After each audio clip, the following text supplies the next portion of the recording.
Good evening, ladies and gentlemen.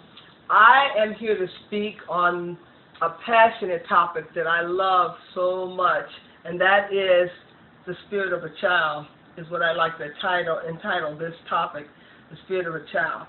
I like to say that as a school teacher and educator and a lover of children, that is one of my most sought after things, is to be able to cultivate a child's spirit. And the first time I had an encounter with teaching, I had to teach all Caucasian children. And periodically I would close my eyes and act as if it didn't matter what color they were and that all children were the same. But I found out differently. They're not all the same. And I realized that you have to cultivate each one of these races of children differently.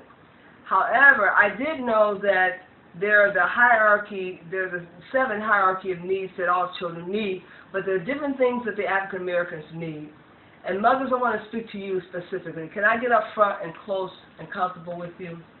Our children need to be adored, and they do need to be loved and stroked. They need all these things, but to be given things and stuff and material things, we've got to cut it out, because we can make our children into monsters. And some of us really have made our children into monsters. Now, Dr. Jawanza Jupu put it very, very plain and clear. Mothers, we are raising our daughters and loving our sons, meaning, in fact, we make our daughters work very hard to educate themselves and to acquire the things that they desire, their wants, not their needs. Now, a want is different from a need. We have our black boys who we are just loving to death. And I mean to death, because we are getting them things that they want, not the things they need. We're not educating them. We're not making them learn how to read. We're not making them even stay in school. We're letting them drop out to a high tune of a high statistics. So it's very vital that you should know one thing. If we have monsters in our household, in our family, guess what, mothers and fathers? We have made them into that. Now, some children can go astray and become wayward, but it's up to us to lift up a standard in our household. And when we lift up a standard, we can be careful and believe that our children will hide the word in their heart, and they will not sin against God, and they will draw from that word at end time. And maybe they might rise up to call us glory or blessed. But it's very vital that you should understand that things and stuff are only temporal, but spirit is eternal.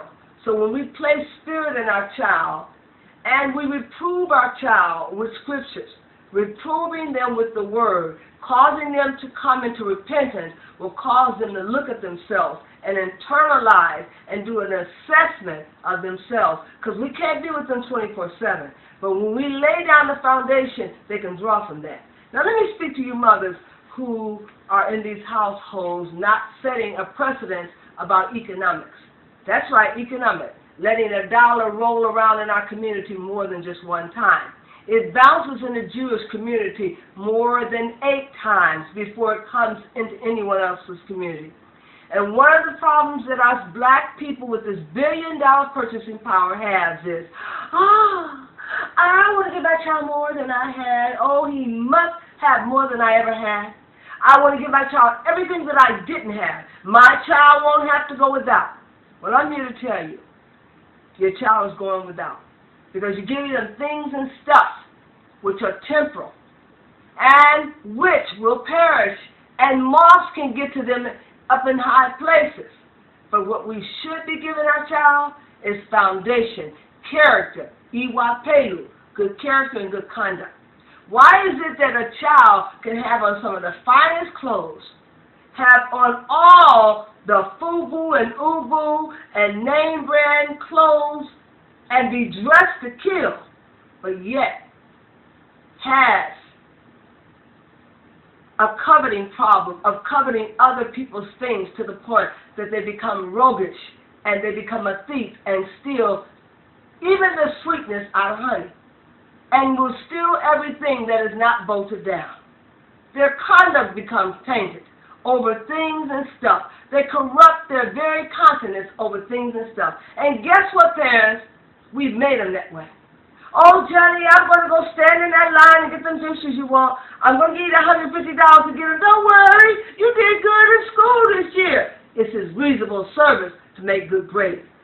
It's his reasonable service. He goes to school for himself, Mother. Don't go rewarding him with a $150 pair of gym shoes when you can make him labor to the sweat of his brow to buy those gym shoes on his own.